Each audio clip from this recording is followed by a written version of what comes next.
Seoul. Bloomberg. Russia's deputy foreign minister said North Korea's current pause in provocations, the longest since last winter, indicates a step toward denuclearization of the Korean peninsula.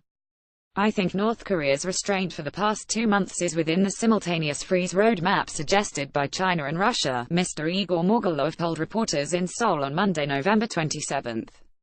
Russian and Chinese foreign ministers proposed in July a double freezing initiative, under which North Korea refrains from missile and nuclear tests, and the US and South Korea halt larger-scale military exercises.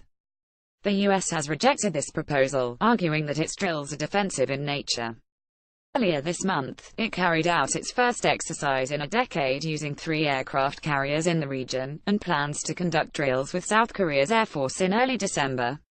North Korea's last provocation was on September 15, when it fired its second missile over Japan in as many months. The 73-day pause is the longest since a 116-day break between October 2016 and February.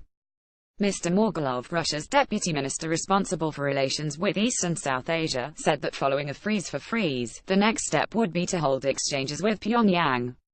Once North Korea agrees to a moratorium on testing and talks are taking place, the process can move to discussion of denuclearization, he said.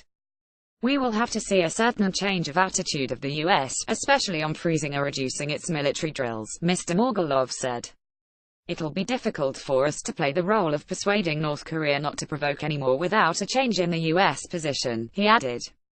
Earlier this month, Secretary of State Rex Tillerson said he can envision the US and North Korea agreeing to hold talks at some point as a precursor to formal negotiations. Speaking in Seoul on November 7, US President Donald Trump called for North Korea to make a deal on its nuclear and ballistic missile programs. But in an address to South Korea's Parliament the following day, he reverted to his fiery rhetoric, calling North Korean leader Kim Jong-un a deranged tyrant and noting that the US had 3 aircraft carriers in the region.